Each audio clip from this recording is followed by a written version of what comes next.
Grand Raw Rising, kings and queens.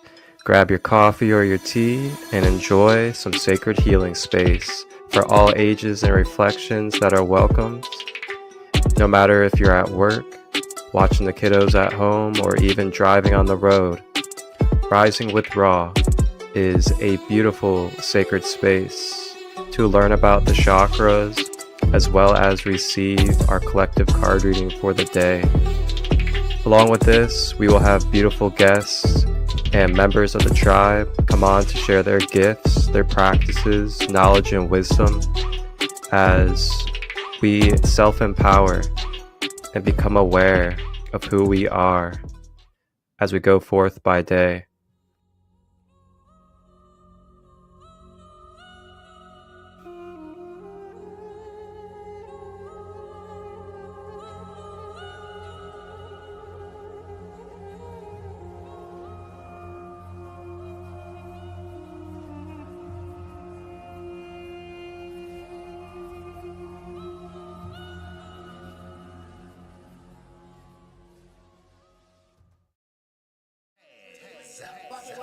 Walking like an Egyptian.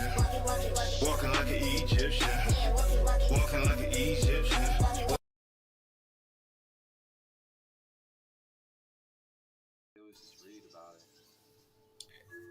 Blessings, everybody.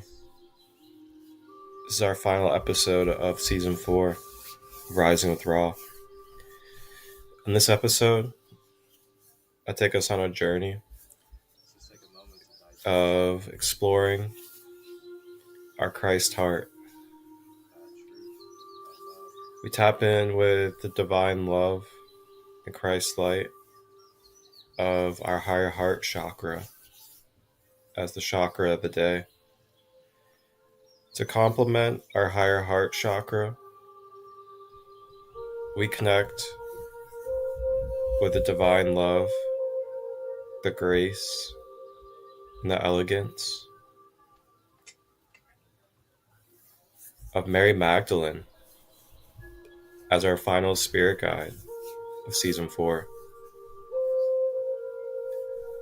We then tap in to some Magdalene rose codes as we receive some cup filling activations for our higher heart chakra.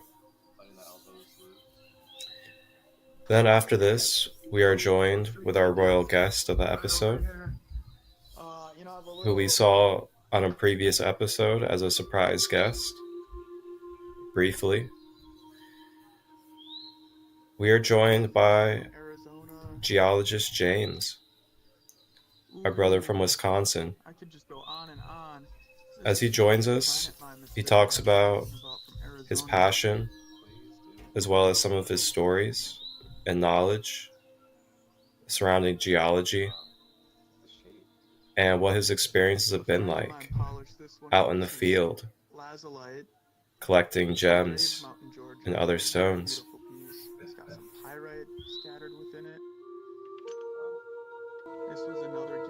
Enjoy the episode. Feel free to leave your feedback or anything that you'd like to reflect upon or that you got downloaded during this video. If you are someone that would like to be a guest on Rising with Raw, you may direct message me, Marcus Christolight, to set up an episode. I'll share.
we are.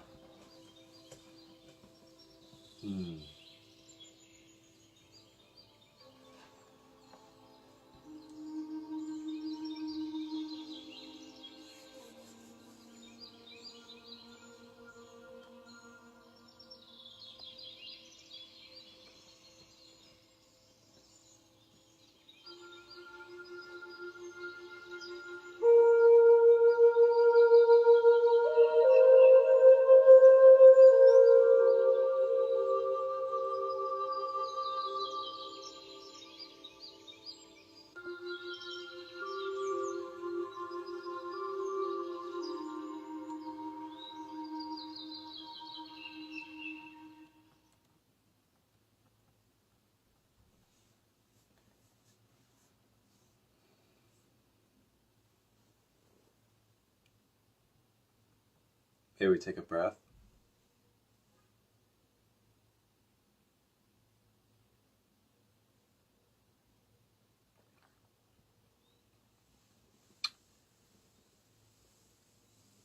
Welcome everybody.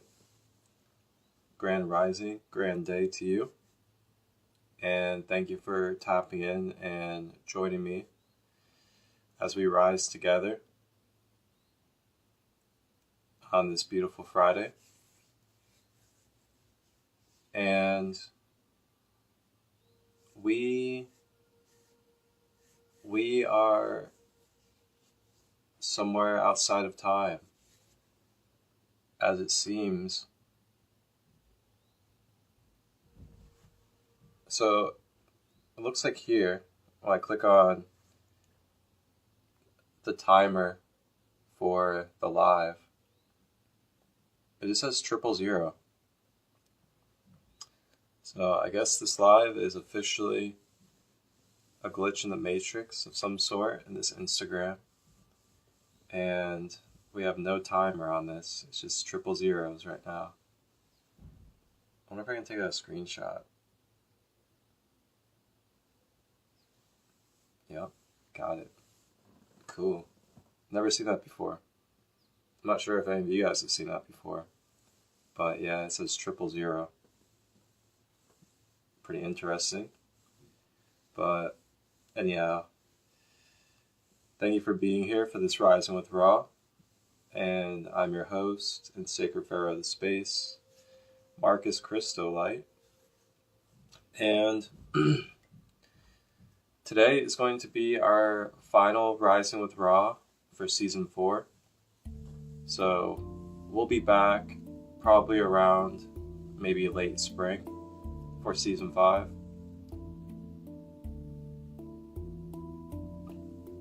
And I just want to say thank you to not only all of my supporters, all of the tribe, and everybody that's been a part of these episodes, but I also want to give thanks to everybody that came on to the live spaces, whether you were a planned out guest or a surprise guest. Thank you all that participated and were a part of these spaces. Greatly appreciate you guys.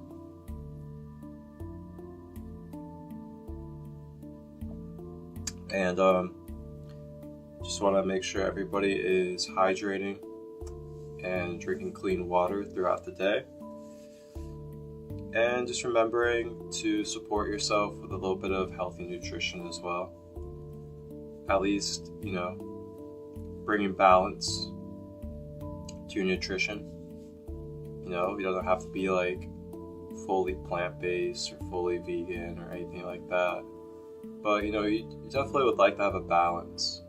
You don't want to be too far extreme in, acidic foods or just meat and dairy and that's it. Try to have a balance. But going into this episode of Rising Raw today, as it'll be our final of Season 4, we'll be navigating into some other creative flows and creative outlets that will be available for all of you guys to connect with, such as my podcast coming up next week, On 12/12, I'll be dropping a fresh new episode of my Sacred Light Conversations podcast, and that's on the YouTube channel, Sacred Light Healing and Wellness. And you guys can find that under podcasts as well as playlist under my YouTube channel. I'll be having a fresh episode drop on 12/12, and it'll be featuring a sacred guest who is from Ontario, Canada. Her name is Lisa, and she's a Reiki master and teacher. She's also a certified hypnotist and regressionist, and we'll be talking about the process of shedding layers, shedding density, and just what that can look like, the struggles that can come with that, the positives that come with it, as well as other ways to consciously navigate your ascension journey. So that'll be on 12/12, that'll be premiering on the YouTube channel, and you guys will have the opportunity to be able to get notified later on this weekend. But if you just subscribe to my YouTube channel, you guys can just stay up to date with all this stuff as it goes. And thank you to my subscribers.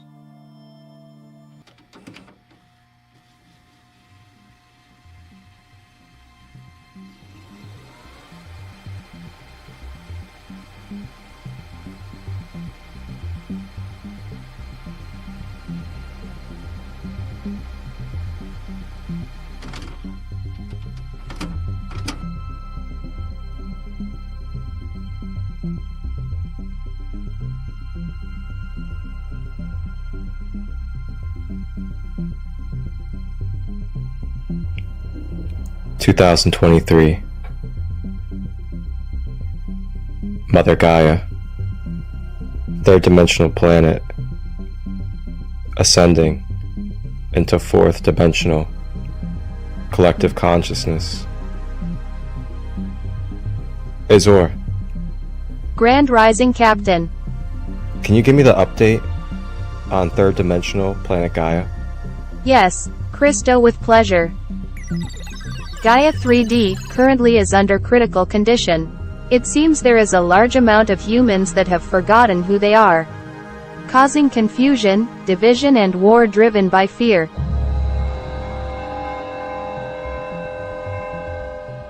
Thank you, Azor. Before we head down to Gaia, can you give me any information about the 3D world, as it's been a while since I've been there? Sure, the 3D Gaia. We will face much resistance from negative polarity beings as a dual plane. Karma and Dharma are in effect. There is free will. It will be wise to protect our energy and hold love. Alright, thank you, Azor. Sounds like we have quite the task at our hands. But that's why we're here, and that's why we've been called upon in the Galactic Federation to go down to planet Gaia, the 3D realm. Alright, Azor, let's get ourselves ready to go. Let's hit the time portal and make sure we land in the present day, Mother Gaia, third dimension.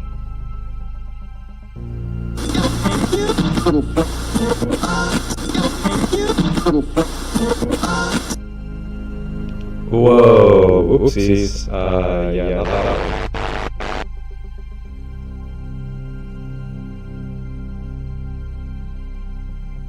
Okay, let's try this one. Maybe this is the portal.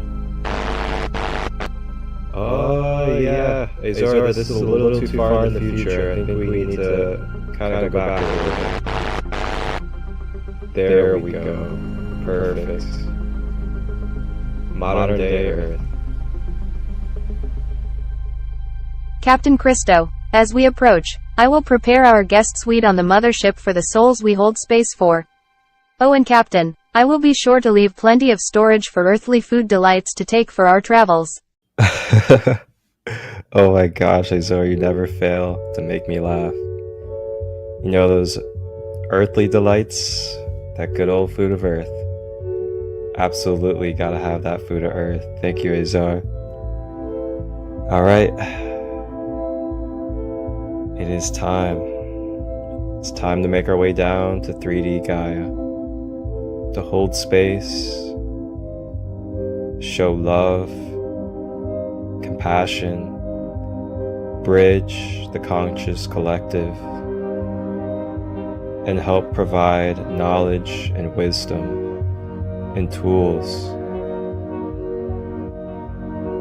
so fellow souls can remember who they are, live in a unified mind state with a harmonious being, with holistic, conscious practices and tools that they may access efficiently and quantumly. Welcome aboard. I am Azor. Please get cozy. Grab a tea, snacks, or crystals as we prepare for a sacred light conversation. The sacred holding space is down the hall to the left. Wholeness, balanced love.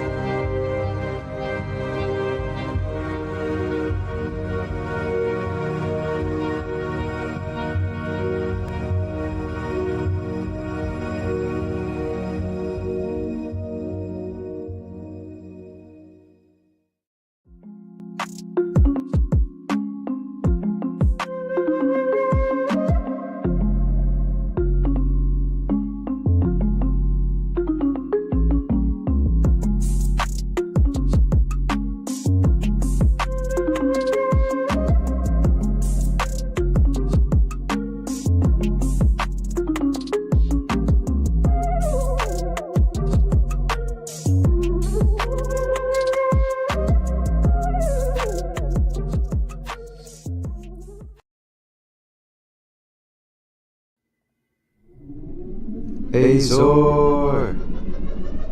Hey. Grand day, Captain. Well, first of all, Azor, what is taking so long with those cookies that I asked for?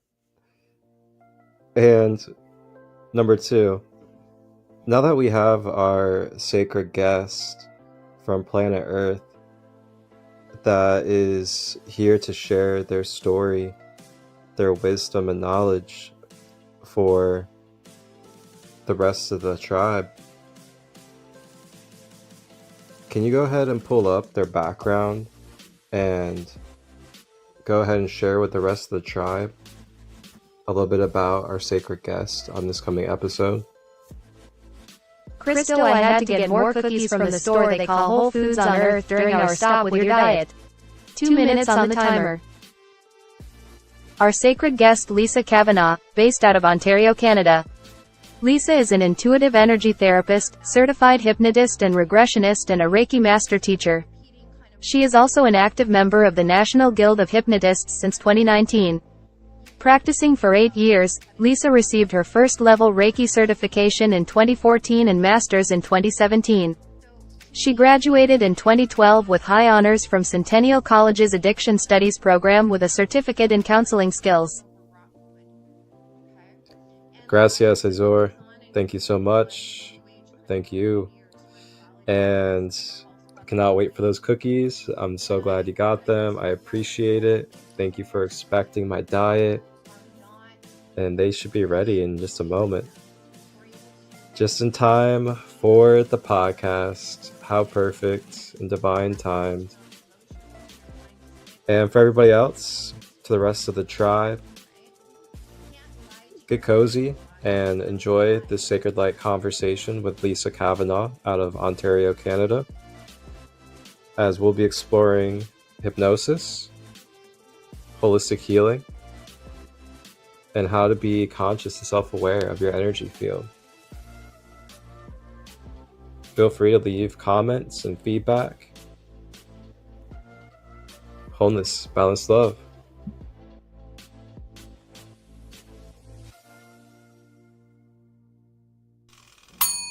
Chocolate chip cookies. All right, it's time to kick off this final episode of Rising with Ra of season 4. And on this episode, we're going to go ahead and skip our collective oracle reading. And we're going to navigate into our chakra of the day, as well as our spirit guide of the day, and do a short and brief clearing and activation for our higher heart chakra, which is going to be our chakra of the day.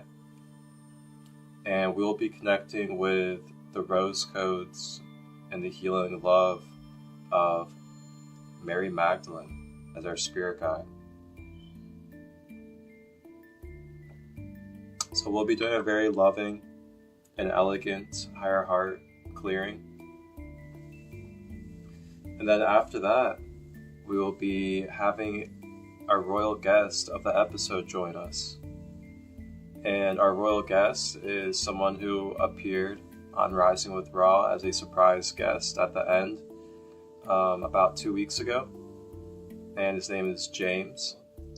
And he is a geologist. He travels and collects different minerals and gemstones. And he's going to be joining us as our royal guest to talk about his journey and some things surrounding the beautiful path of geology and the type of love it's brought into his life. So that'll be our royal guest after we go through our chakra of the day and our connection with Mary Magdalene. We'll be having James, who is a wonderful brother and geologist, joining us right afterwards. Welcome in.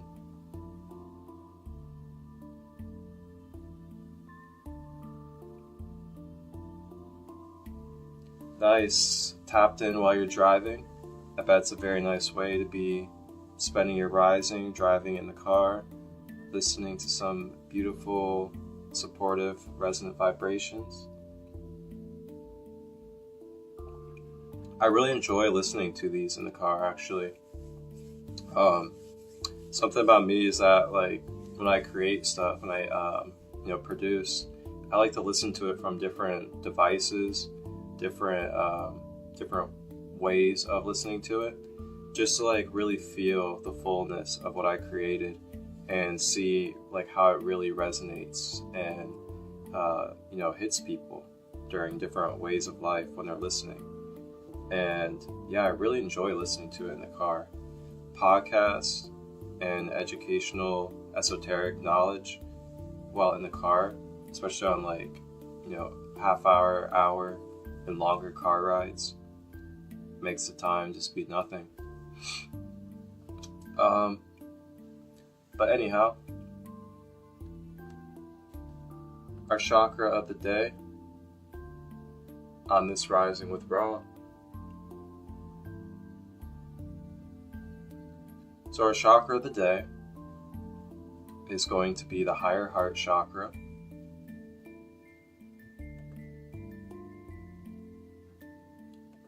And the higher heart chakra, it is located at the top of the chest, so in between the throat and the lower chest, which is where the throat chakra is, and the heart chakra. It's going to be right there at the top of the chest, and it's going to be basically at that thymus gland, and that's going to be your higher heart chakra. Traits of this chakra. The traits of this chakra, it is 128 hertz frequency when it comes to resonant sound healing. It is also the color aqua and pink. Now, we say aqua, we're basically saying like a turquoise color.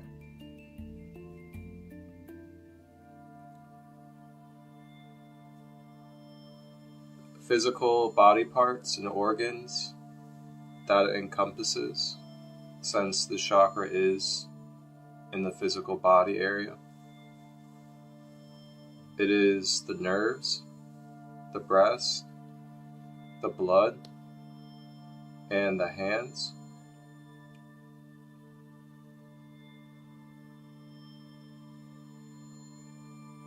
So if there is anything surrounding chest, such as diseases, imbalances, cancers, things like that, higher heart chakra is a direct energy center to help clear that. It also is going to be your main center for your immune system.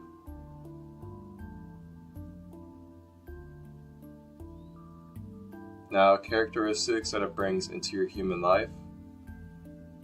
It is the energy center for transmuting darkness into pure light and joy.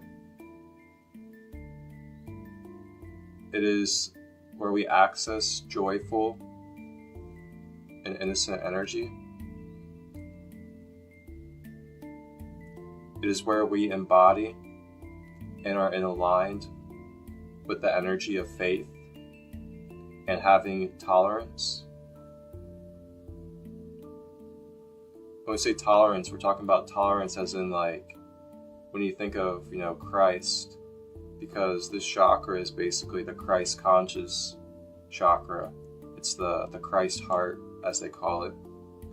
So when you think of like Yeshua or Christ or a Christ figure, you think of tolerance as in having tolerance for your neighbor, having tolerance for other humans in their experience, being able to tolerate the fact that we're meant to go through trials and tribulations, that we're going to have flaws, being able to tolerate that and not, take it personal, become irritated, attached to it.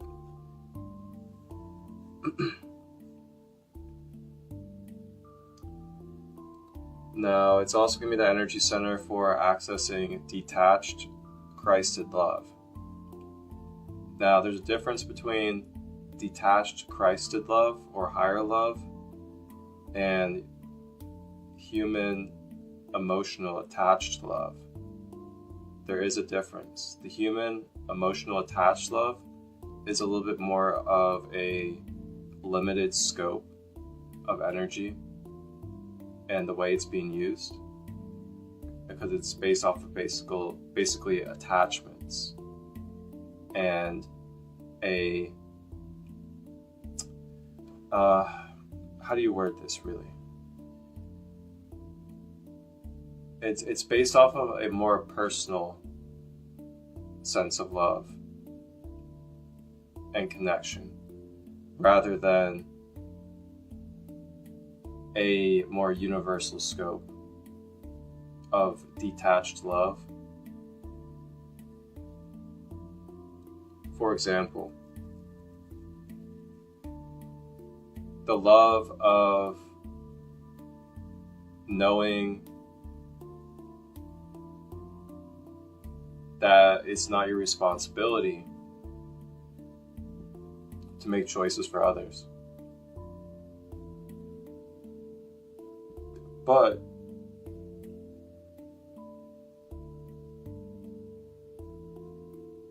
when they make choices that you don't necessarily agree with or that you wouldn't make, you still unconditionally love that person for who they are and not personalize the choice they made for their journey.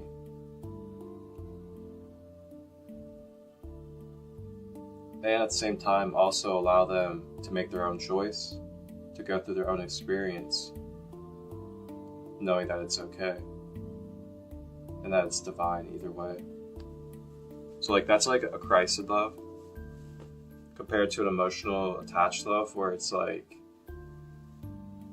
continuously pampering or feeling like you're obligated to having to take every step for somebody and kind of interject yourself from allowing others to grow and go through their soul journey. Okay, so the last trait is it is the bridge for your intellect and emotions. So it is the bridge between the mind and the heart, communicating, expressing your honesty and your truth, and having your honesty and truth negotiating with your mind. So now, blockages in the chakra can look like feeling unworthy, mistrusting your intuitive nature, rejecting one's own emotions, and not knowing your purpose. These are blockages in a higher heart chakra. Alright, so now we have crystals for the higher heart, and we have jade, emerald, green calcite, rose quartz, pink tourmaline, and aventurine. These are all really good crystals that resonate for the higher heart chakra.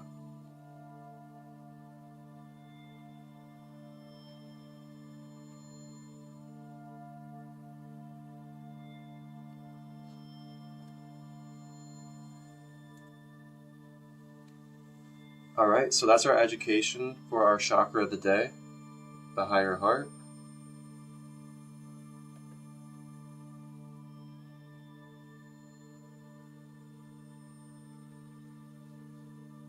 Now, our spirit guide of today that we are going to connect with. Welcome in, Kaya. I just went over the higher heart chakra, and now I'm about to go over our spirit guide of today. And our spirit guide of today is going to be the great Mary Magdalene. So we're going to be connecting with the rose codes and purity of Mary Magdalene, as she is going to help clear and expand our higher heart chakras. And then after that, we're going to be having our royal guest of the episode join us, and his name is James out of Wisconsin, and he's a geologist, and he's going to be sharing some of his beautiful gem and mineral collection, share some of his stories, and a little bit of love.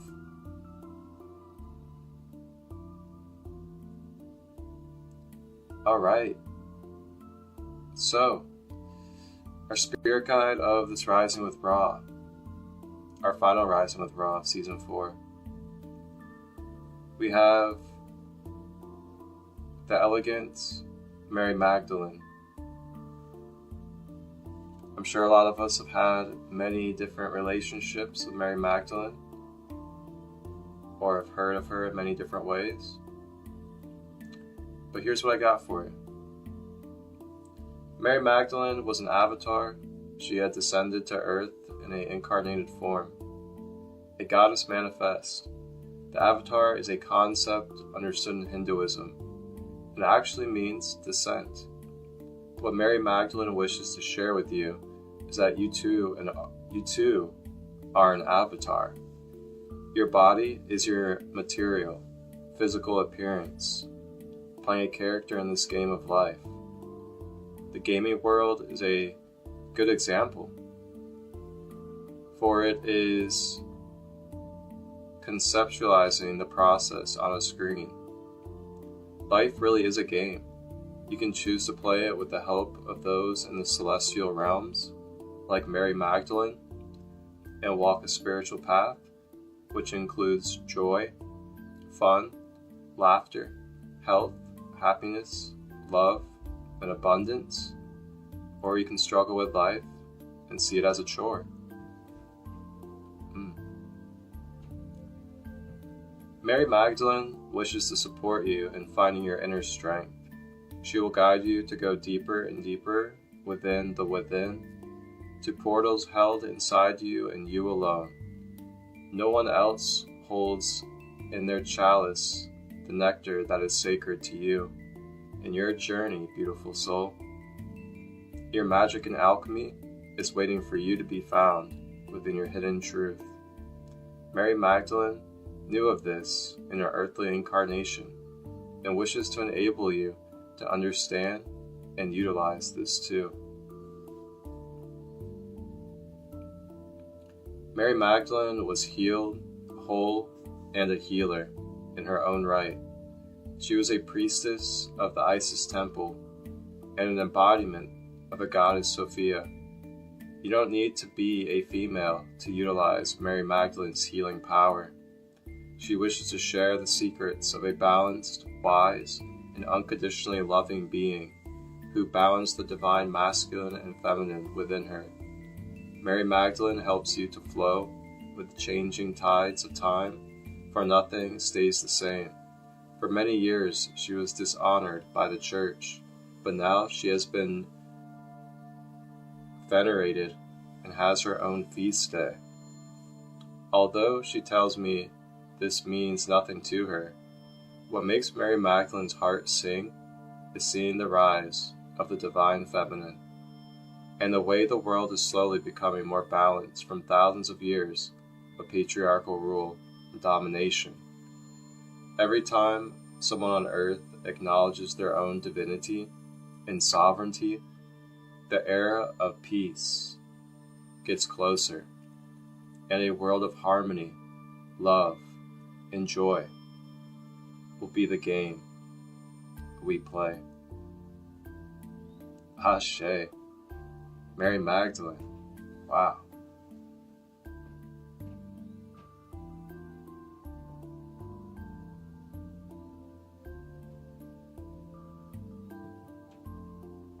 Ooh, wow. Feel that. Got some tears in my eyes. What the heck?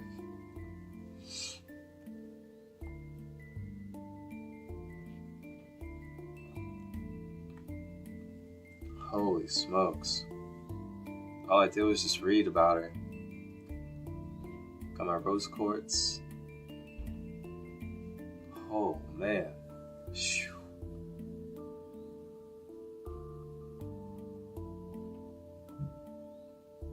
Let's just take a moment to digest that energy, that truth, that love of Mary Magdalene. Wow, that's powerful.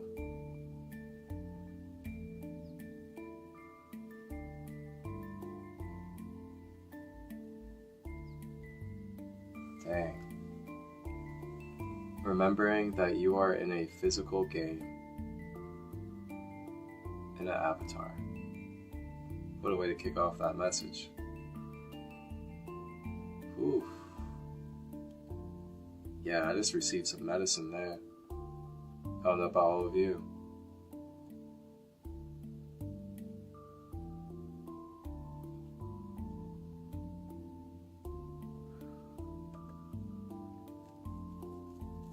Oh, God. All right. Let's go ahead and get ourselves ready to open up even more and receive some even deeper love from this beautiful being of Mary Magdalene, as we are going to do our higher heart chakra activation.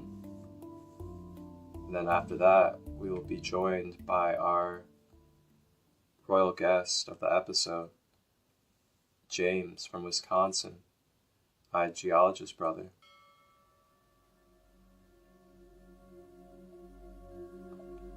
All right, so let's go ahead and get comfortable.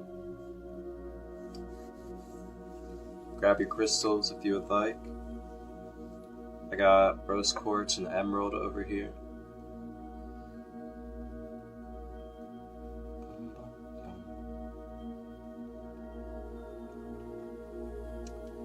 Let's go ahead and grab your crystals. And if you're going to be sitting down, just having your back straight. And you can use a pillow, couch, edge of your bed, whatever you need to help support.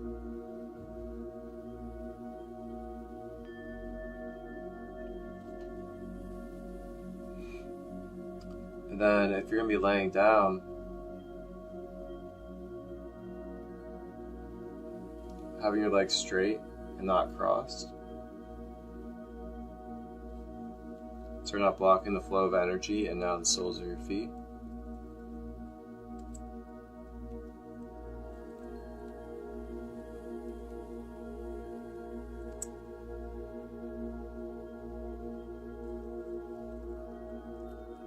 And if you're laying down, just as a suggestion, you can take your crystals and place them right at the top of your chest, right below the throat, on your higher heart chakra, and that will help bring some crystal connection and crystal therapy.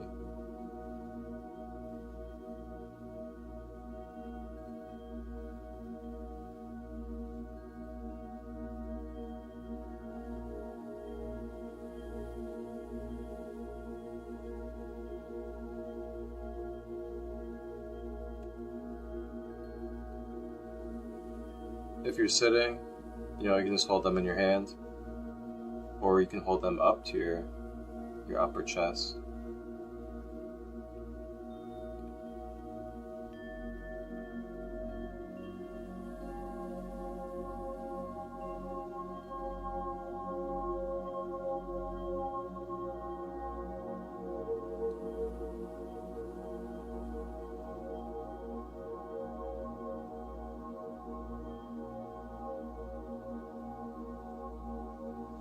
Alright, so now just checking in with our shoulders, making sure we're relaxing our shoulders.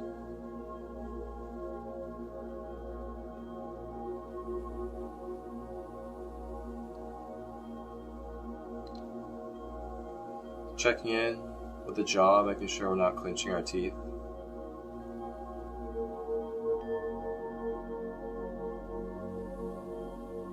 And lastly, checking with our hands to make sure we're not balling our fists. Just softening the body, releasing any tension and stiffness that we are holding on to. Relaxing the shoulders. Letting the elbows loose.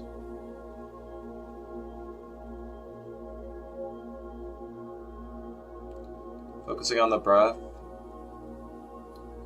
You may either breathe in through the nose or breathe in through the mouth. Expand the stomach. Breathe directly into the higher heart chakra at the top of the chest. And exhale out of the mouth.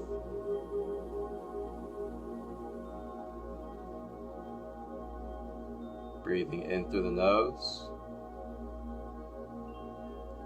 to the higher heart chakra, and exhaling out of the mouth.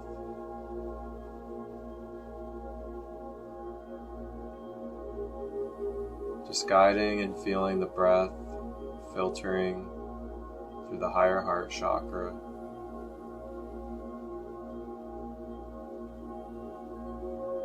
Focus on this breath through the practice.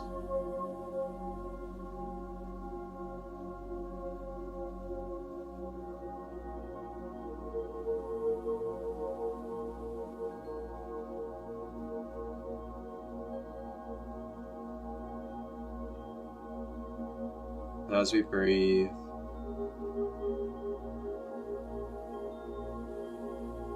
I'd like for you to envision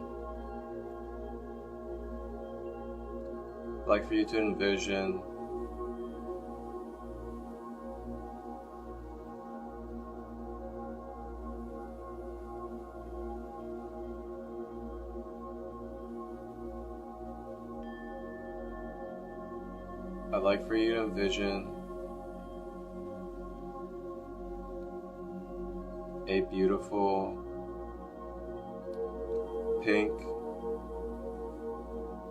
and turquoise ray of light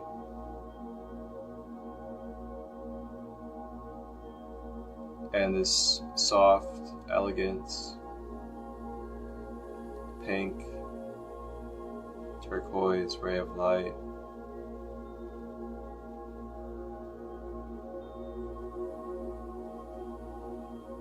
begins to awaken.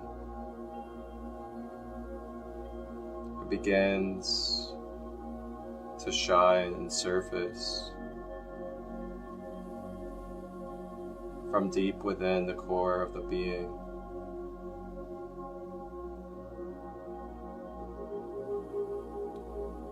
And as this energy begins to rise at the top of the chest, from within the being, we begin to feel a blissful, light, loving energy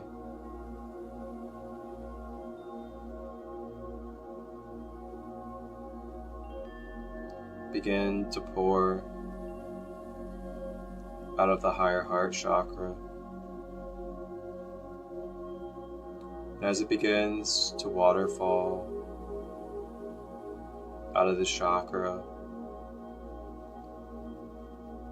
it begins to pour all the way down to the bottom of your energy field. As it pours, it begins to fill all the way from the bottom of your being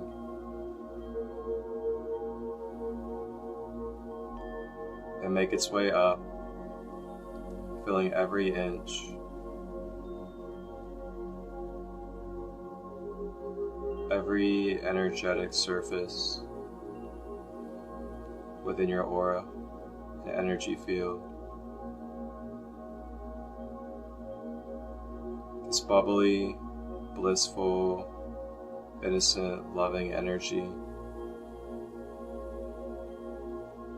flowing throughout the being,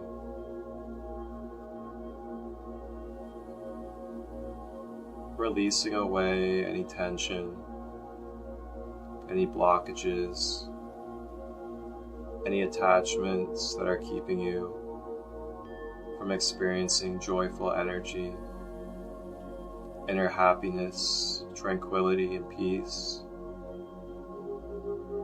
Anything that is keeping you from celebrating life and remembering the beauty within.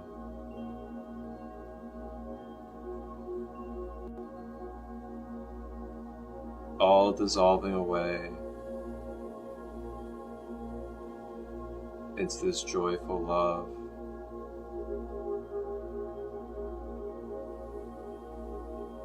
Allow yourself to smile, to laugh, to giggle if you feel it. Allow yourself to feel your inner love, your inner child.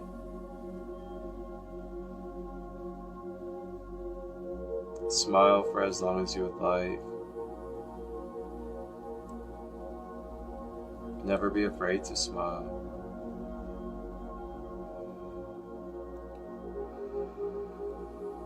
Staying with the breath.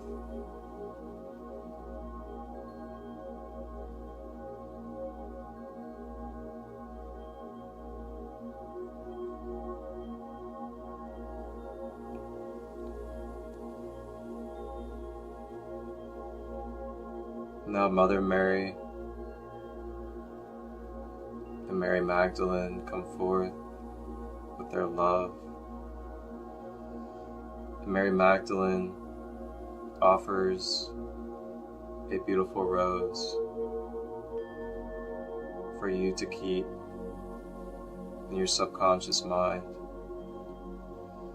And you may bring back this symbolic rose of life to remember the connection to Mary Magdalene's energy,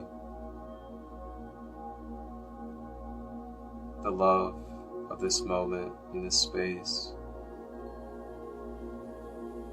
and all energy connected to the rose codes. And now taking this rose in our subconscious mind as a reminder in our physical realm We now make our way back to our physical being. Consciously, when we're ready, returning back, moving our body, opening our eyes, coming back to our physical realm.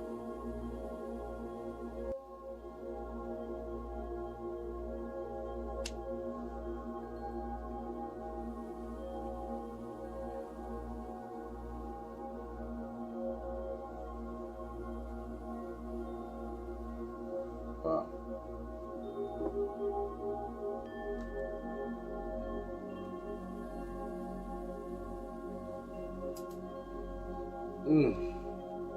Shoo-wee. That was lovely. How are we all feeling after that? Wow.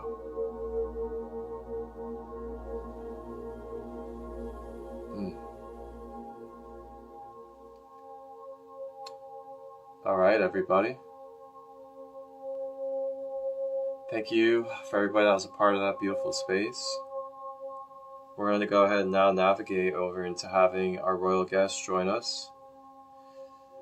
Our royal guest being James, a fellow geologist out of Wisconsin. And he's going to be joining us to talk about some of his adventures, a little bit about his passion, anything else that he finds helpful for the collective.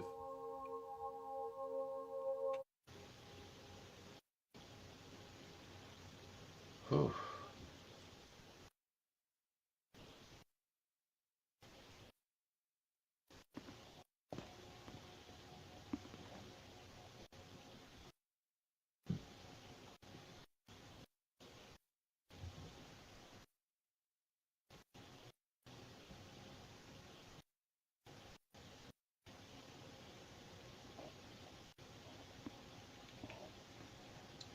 Here we go.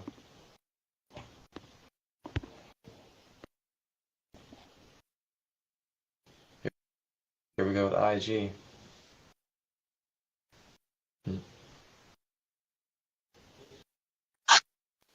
There it is. Ooh, that was just absolutely rejuvenating and refreshing. Thank you so much. Yeah, absolutely, man. You sent me scrambling to find my green calcite, Ooh. as well Green as calcite. pink tourmaline and some jade. So, Wow. Marcus, so we met at Hope Fest and connected over crystals and rocks and minerals, and you gifted me this spectacular obsidian and I believe it's chrysocolla and hematite bracelet that I deeply appreciate and have carried with me for a while on our journey. So the nice thing about rocks and crystals is you can never have too many of them, and everyone is unique and memorable. Yeah, absolutely. And so it's such a fantastic gift and something that is, you know, part of like nature's abundance that we can share, and it can just represent so much for us in our spiritual journeys, and just a great way to show our appreciation and reflect on like the beauty of this entire world. So thank you for inviting me on. So as a, you know, royal guest, I'm honored to share my story of my journey in geology and to, you know, give people a peek into what my world is like. So I'll do a little past, present, future, you know, journey. Sounds good, brother, man. Yeah, it's I know a lot of people like really love crystals, you know, but not too many people really get to experience like, you know, what the process is like to get the crystals, or like, you know, what they look like when they're like, you know, fresh and raw, and really be able to like connect with and hear the stories of, you know, what that process is like. So I feel like it's just like an honor and a privilege to be able to hold this type of space for you, to be able to share these experiences, because, you know, like I said, there's a lot of people that love crystals, but like don't get to experience this side of it all. And I think it's really awesome. And for me personally, I really enjoy, you know, learning the process, also, you know, being involved in the process too, if I can, with just how, you know, such beautiful energy and beautiful things get into our possession. It's really a beautiful thing.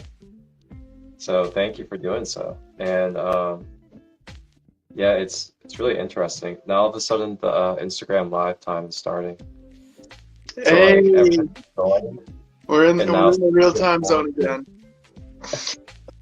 Yeah, so crystals are so fascinating and they're fantastic tools, and I've always just felt drawn to these, you know, natural curiosities.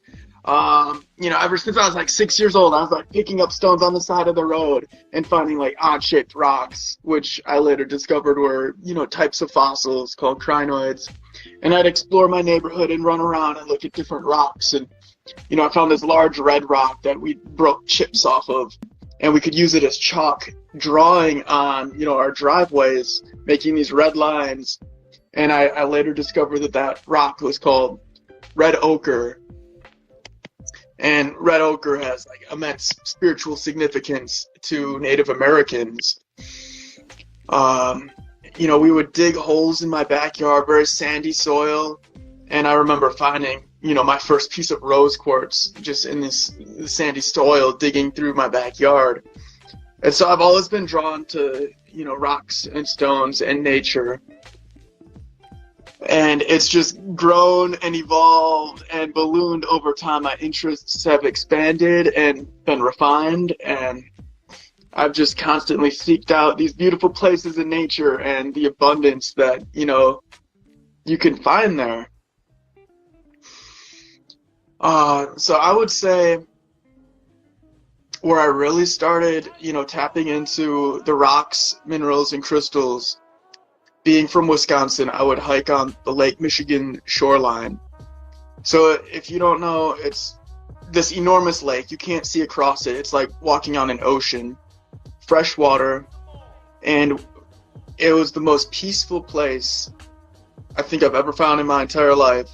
I still go back there in my mind, and it's this 150-foot high red clay bluff with this narrow strip of gravel shoreline about, you know, 30 feet wide, and you could just hike miles and not see anyone. And it's just me, the water, the bluff, and then I'm just looking at the rocks and searching and learning the rocks. So no one was there to teach me, but I discovered, you know, about a half dozen unique types of rocks that were, you know, special to me. So a pink stone called dianthus chert, a blue and gray type of agate that I called cascade agate, a blue and green spotted stone that I call variolite, a type of fossil coral with a pattern like a honeycomb with hexagons. And I would, you know, collect these stones and fill my backpack up until I couldn't carry anymore. And it's incredible how, like, your focus changes when you're weighted down with all these rocks. You can't, your vision, you can't see these rocks anymore. And so I found that you really find what you're looking for a lot of the time. If you go out and focus on a certain type of rock, that's what you'll find, and you'll be able to sort out everything else and really just hone in on this one thing. So that is the greatest value of rock hounding, is like the peace and serenity that you can find in nature and the connection. And you know, it's different than spending time in nature in other ways, because you're completely present in this moment with this tremendous amount of like visual information coming through to you, and the treasures jump out at you. And a lot of the time you go be like 1 or 2 or 3 rocks that you know are just like special and unique and hold a little bit of magic in them. So that's how I started, you know, really falling deeply in love with geology and rock collecting.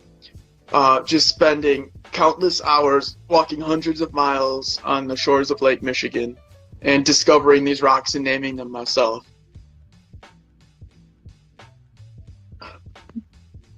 That's really awesome. And so have you always been in Wisconsin? Is that where you've always been resident? Yes, that's where I've been, located and centralized, spending my time.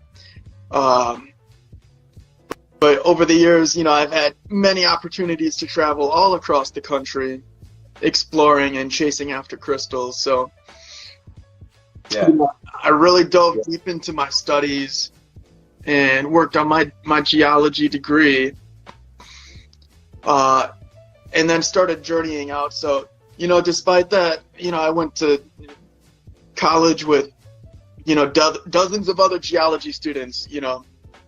The field collecting of crystals is still like a small niche. I am definitely exceptional and unique in my passion for field collecting. So what really got me started was I would lead geology club trips with other students. I'd lead a dozen or 20 students on week-long trips, exploring and collecting rocks and minerals. So we would travel to North Carolina, Georgia, Florida, Arkansas, Alabama, Texas, Oklahoma, Missouri. We travel all over collecting and exploring. And just the most astounding places and experiences came as a result of that. It takes a lot of, research to just find the location where crystals can be found. But then once you're there, it's like a whole nother ball game. Like, you could be standing right on top of a school bus full of crystals, but you don't know where to dig for them. So, it takes practice, and it takes luck, and a lot of determination. Yeah, I bet. I actually went gem mining one time in South Carolina, and it was an amazing experience. Like, it's definitely something I want to do a lot of times. It was a really nice spot. It's just like these mounds, and it was just like an open freelance area, and you just bring your own bucket and your own tools, and get on your hands and knees, start digging, and you're just doing the raw, real thing. And it was really cool. Got some quartz, amethyst, some citrine, and some smoky. And it was just really cool, like experiencing the full in-depthness of, really using your hands and your own being with the ground and the earth, collecting them. It's really a wonderful experience. Absolutely, yeah. Being immersed in, the earth, and you're experiencing the outdoors and the earth in a different way. I know so many different types of gravel, rock, dirt, that no one would care about. And, you see the crystal at the end of the day, but I see the entire place that this crystal came from, and like the geologic situation that formed it and deposited it. And sometimes like these formations, you're taking a piece out of it. It's like plucking a feather off of a bird. Like, the feather is beautiful, but seeing it as part of this bird, it really comes alive and like feels so like significant. And I wish I can share all of that with everyone. And so that's why, I love sharing the videos and photos of my mining trips and showing them like, this is just a piece of this crystal vein that was just incredible that I was able to harvest. Yeah. If you have any like videos or anything of that, feel free to send them to me, and I'll add them in on the YouTube version, and I can play them while you're talking and just like have them playing and stuff, like a memory, That'd be great. I'll send over some videos from my recent trip to Graves Mountain, Georgia, where I mined the most amazing hematite I've ever found in my life. Oh, okay. I love hematite. It was spectacular and very, very abundant. Hematite, it's a heavy rock, man. You gotta carry bucket loads out of there. It's like, I don't lift weights, man. I just carry rocks around and dig with pickaxes and shovels. That's that's a real deal workout right there, that's for sure. Absolutely. So my question for you is well, number one, is there anywhere that you're available for people in case they want to ask questions about geology, or if they like to purchase any of your gemstones?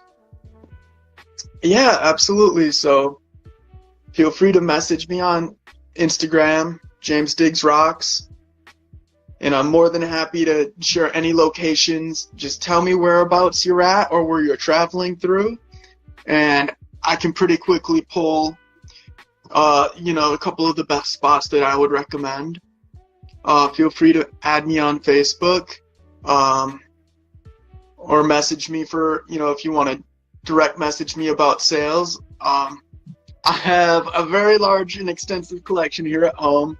I'd be happy to put a package together for you.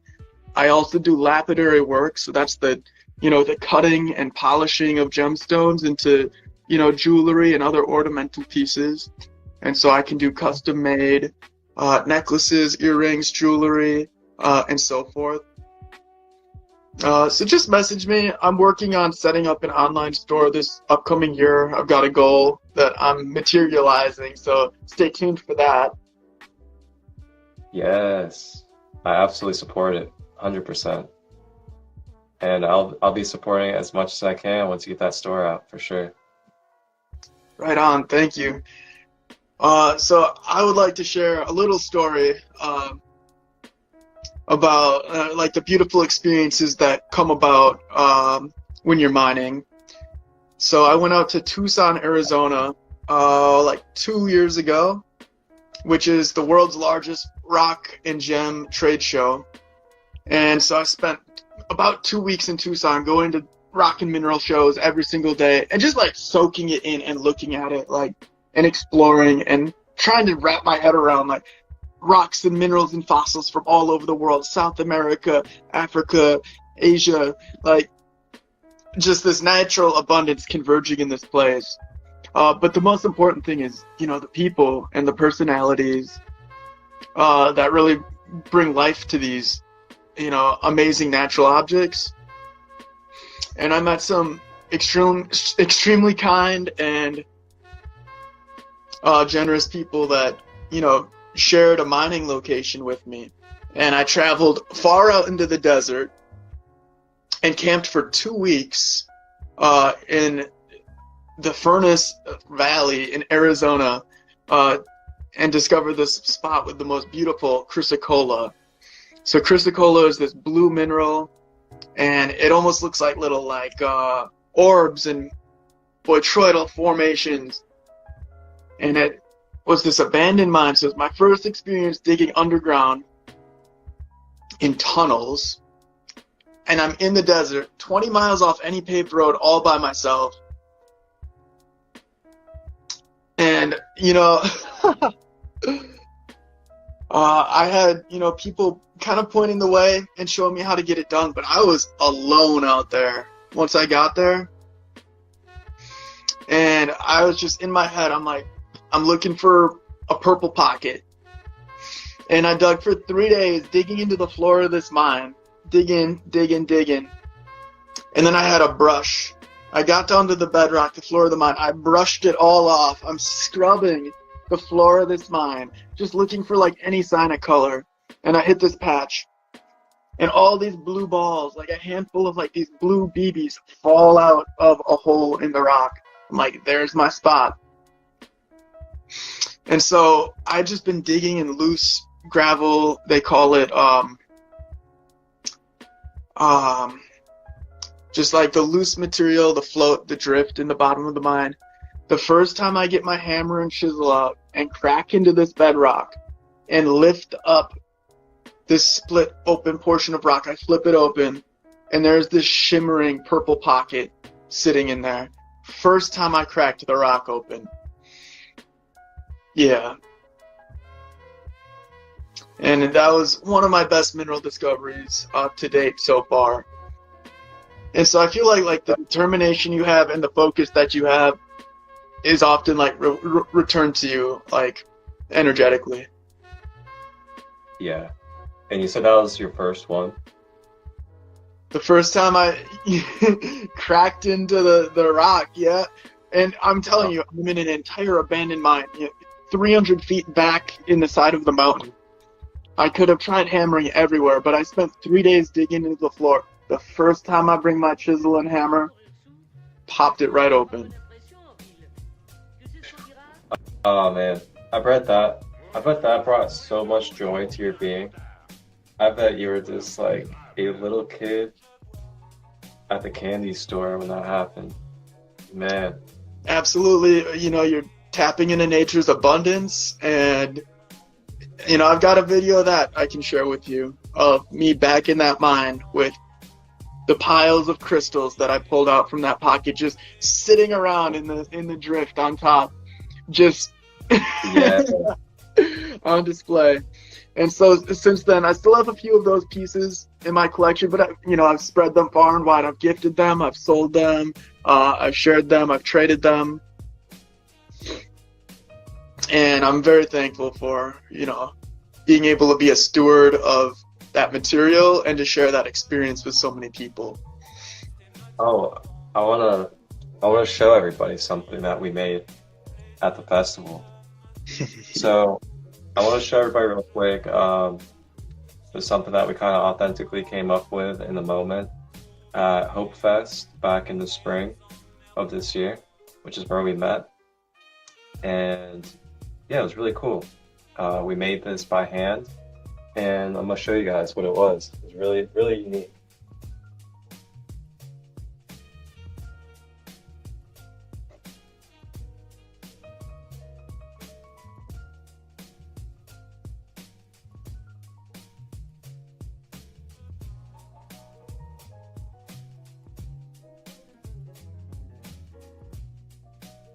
So this is what we have here. We have a mica sun catcher. So if you guys look, you have a traditional, this good old stick, and then you have some string, a little bit of leather, and just basically put it all together. Not really gonna go through the full system on it, all of it, but use some string, drill some holes into the mica,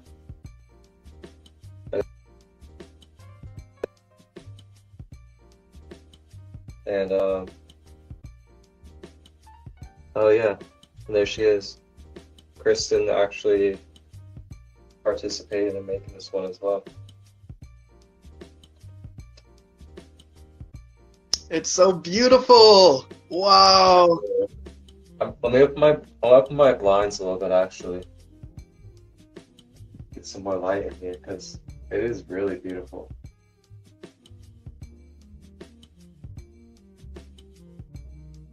Yeah. That makes me so happy. It's so beautiful.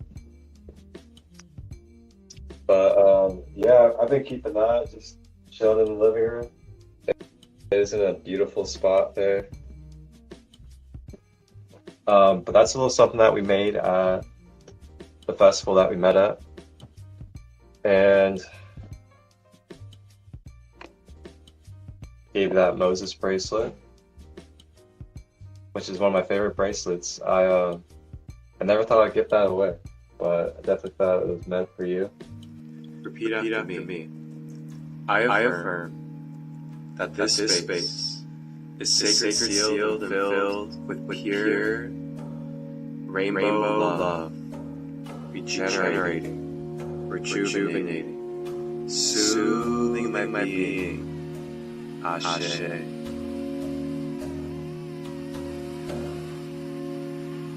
I affirm that this space is sacred, sealed, and filled with pure rainbow love, regenerating, rejuvenating,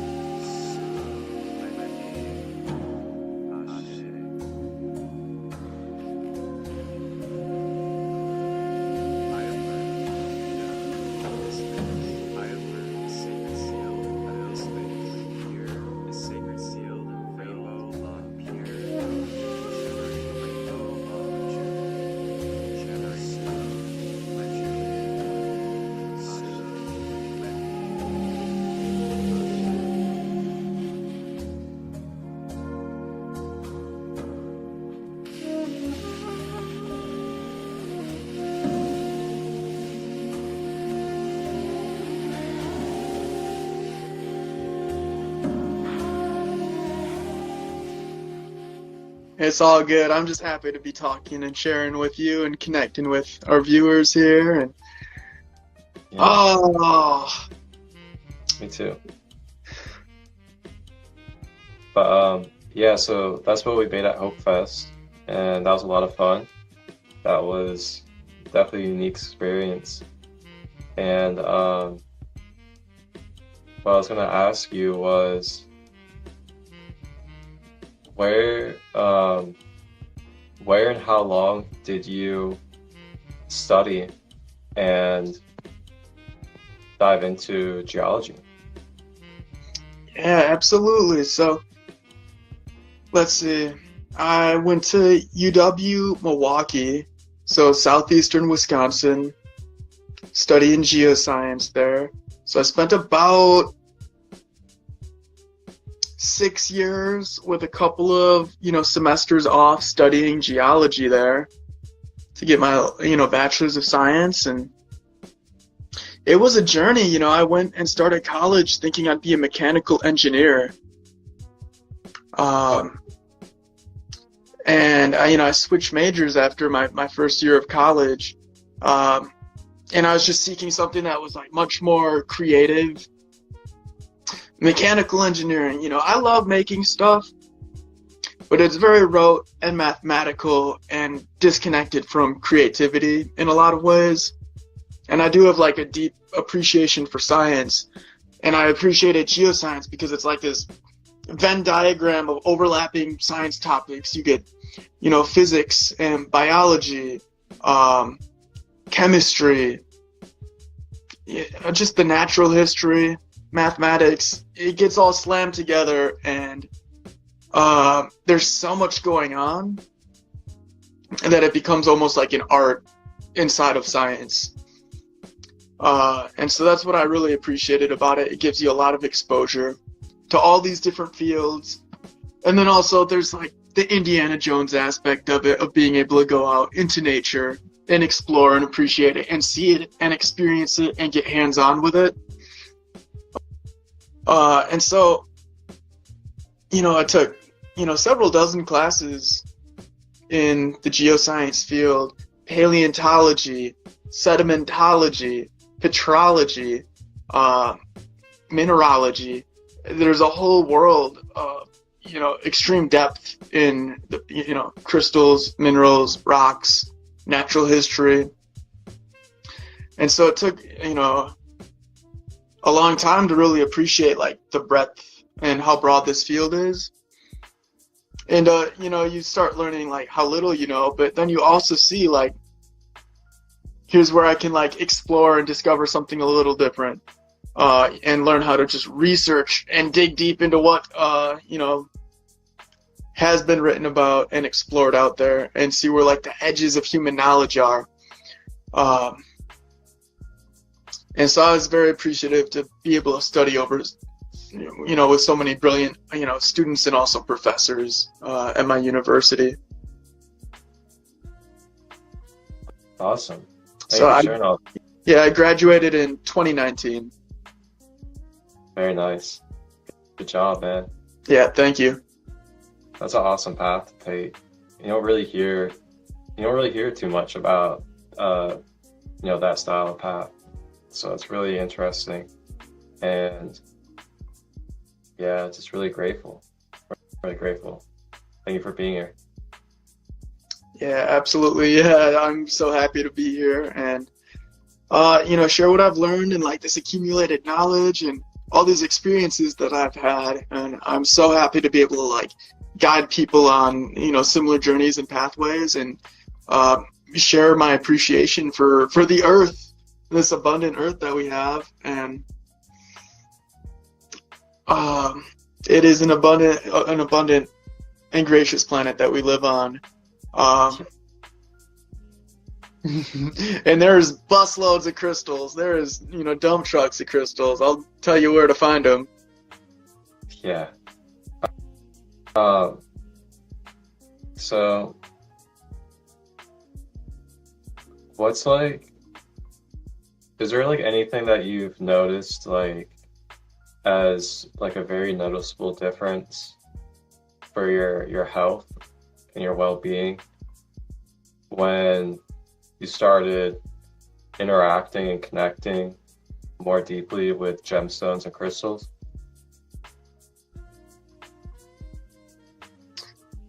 Let's see. Oh man.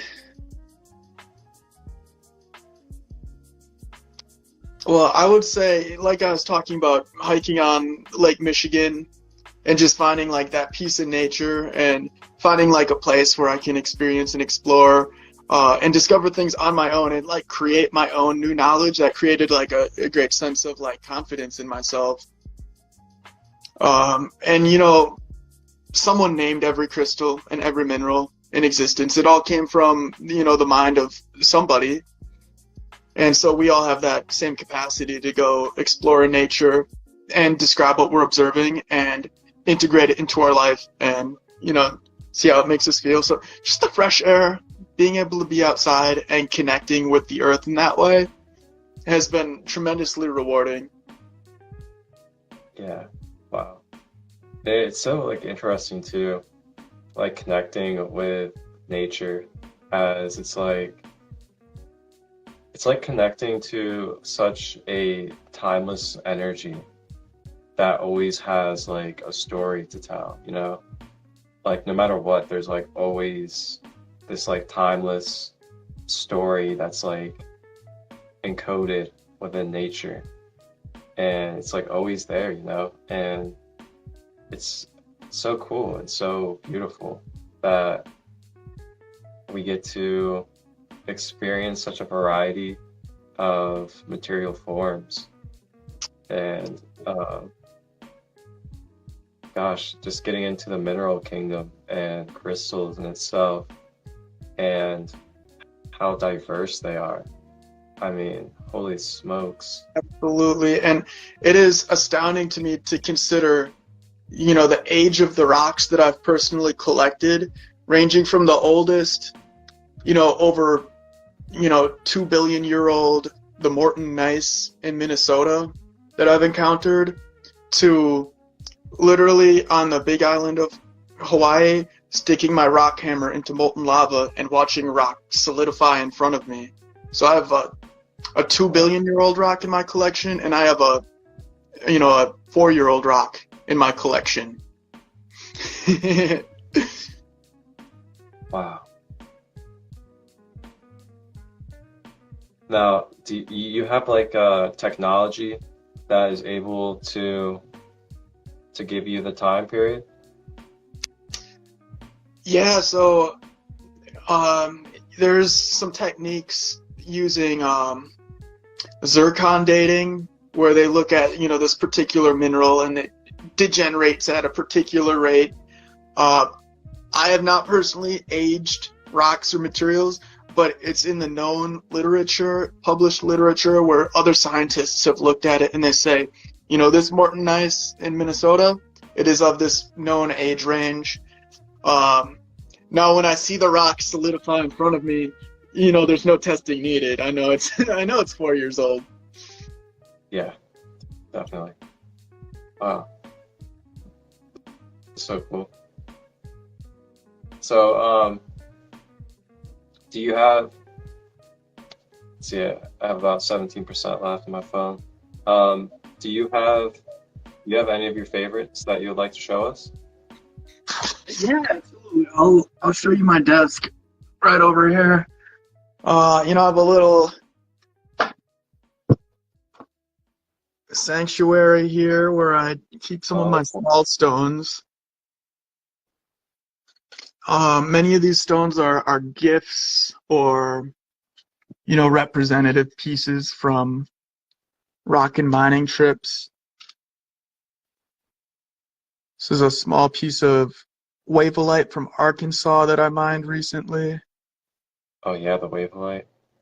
Yeah, Oh, I looked up the properties of that. Wow, it's a powerful stone. It's got some great metaphysical properties.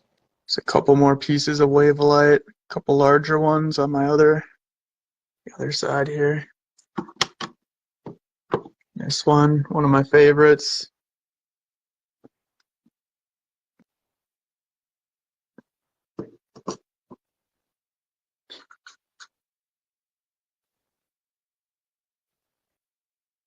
wolfenite from Arizona.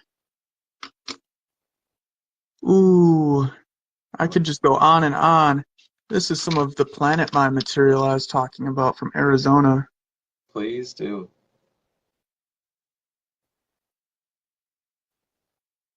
Wow, the shape. A friend of mine polished this one up. This is lazulite from Graves Mountain, Georgia. Very beautiful piece. It's got some pyrite scattered within it. Wow. This was another gift that I acquired this fall. This is called Christolight, and it's an altered version of the wavelite. And no one has ever found wavelite clusters that are this large. But the fact that this altered version of it exists means it's a theoretical possibility. And that's something that really excites me. Wow. This is called skeletal quartz. Oh, with this yeah. beautiful orange hematite coating. Actually, I got a couple of those in South Carolina when I mined. This is from South Carolina. This is from a spot called Diamond Hill. Right? Yeah, that's a spectacular spot. I'd recommend anyone visit that spot. Okay, hold on. Are you serious? 100%. Yep. That's exactly where I went. Oh, you're at a good spot, man. That makes me happy. Dude, Happy for you. like that's exactly where I went. My mom lives literally like 45 minutes from there. She lives in Anderson. Oh, That's brilliant. that's so funny. I was like, oh wait, I got some of those. Oh yeah, same place. I met a guy when I was mining at Planet Mine. He gifted me this quartz crystal with asbestos trapped in it. And so a lot of the time when, crystal and mining people bump into each other, they'll trade rocks and crystals because, I've got abundance of this thing from the eastern part of the country. He's got an abundance of this. So we swap and we each, gain and benefit from it. Dude, that's awesome. I could definitely live that life. I purchased this from a friend, Gabriel, this past fall at the Graves Mountain Rock Swap, and this is a yellow calcite crystal from Montana, from Red Cliff Mine. And sometimes I like to get, stones as like a guide stone. And so, I'm envisioning traveling out to this mine and digging some of these crystals myself. So I'm like, this is a guide. This will, take me to that spot. And there's clear optical dogtooth calcites up to a foot in crystal length.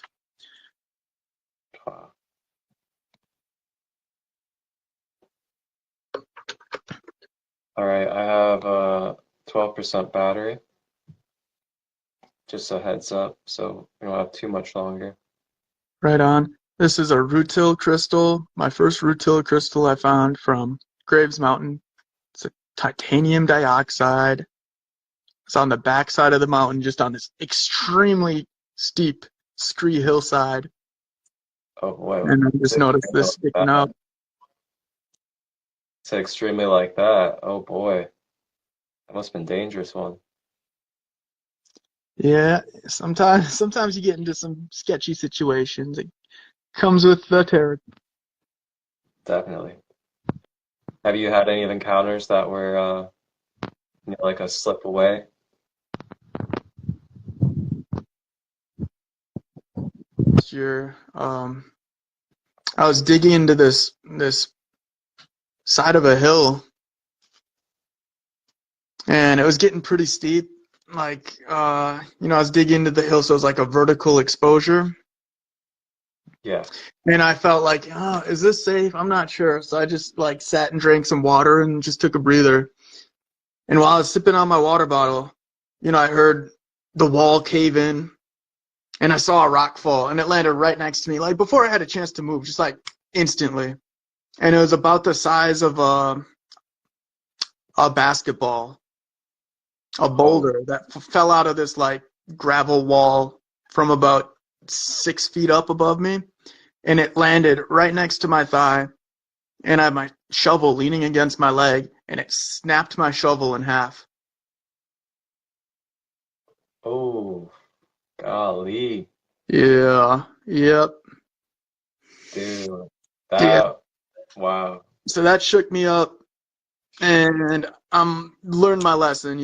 I'll smarten up next time. But sometimes you got to learn your lessons through Wow. experience. I'm glad you are exactly where you are now. That's, ooh. Absolutely. I'll peek a couple of the other rocks in my collection out here.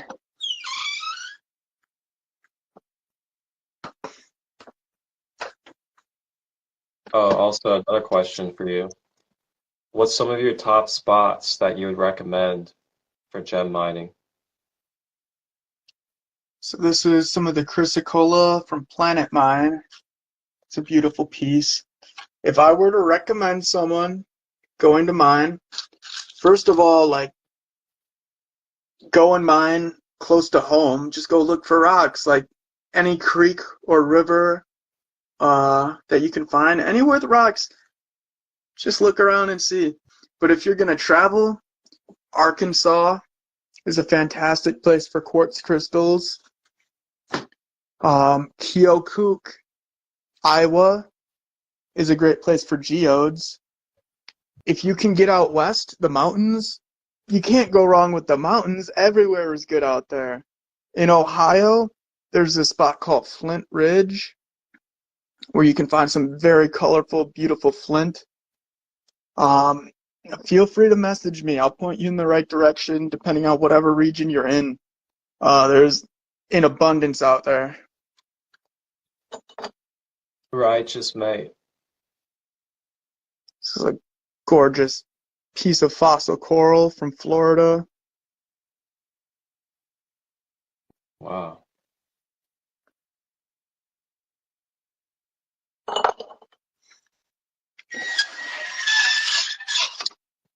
James, is there anything that you wanted to make sure you touched on before we close out?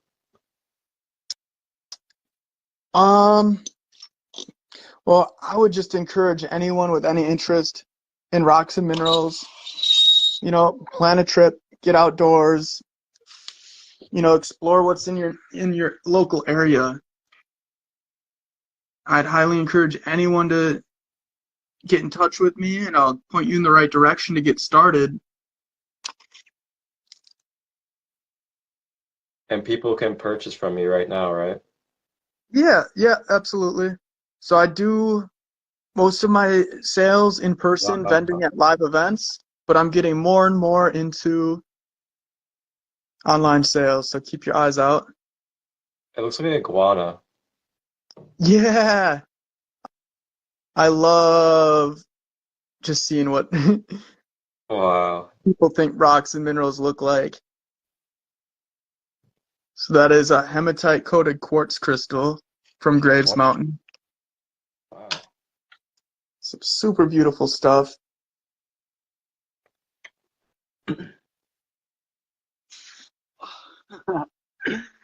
Oh, man.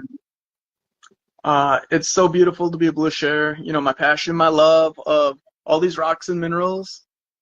And I hope, I can inspire someone to, get outside and find that connection themselves, because it has brought me so much joy and peace and enjoyment and satisfaction and so many other things. Adventure. It's the most true adventure, the most pure adventure you can encounter.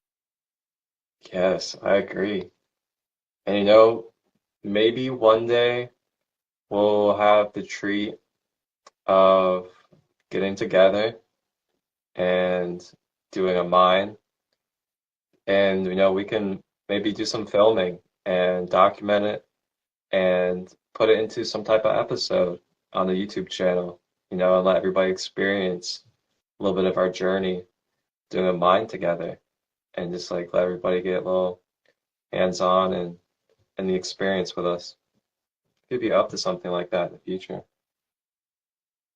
Absolutely, that would make me very happy. I'd be happy to, guide us on a mining adventure. Yeah, and then perhaps maybe from there, maybe we can, open it up into a more community thing.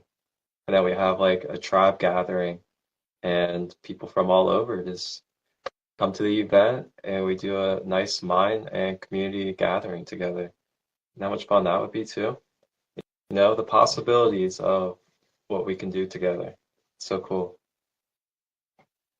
Thank you for that vision. I think that'll come too, and sooner than we could imagine. Yeah, man, absolutely. Maybe even next year. Yeah, I think so. Absolutely. Oh man. So, So I'd encourage anyone reach out to me with any questions about geology, rocks, minerals, crystals, and I'll point you in the right direction. sounds good, man. Appreciate you hopping on and joining us, James. And I look forward to our journey continuing and what comes along on our adventures. Thank you to everybody for tapping in and supporting and being part of this. Oh, uh,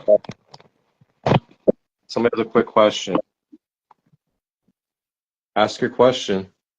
Yeah, what's your question? I literally have to put my phone on the charger because it's about to die.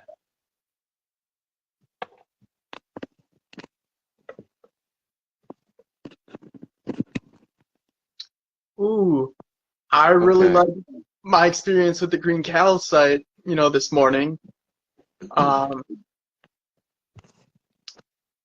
Christolight, you mentioned what, Oh, five Christolight, crystals? Adventuring, pink tourmaline, jade, green calcite, and Emerald, an Rose emerald, Quartz.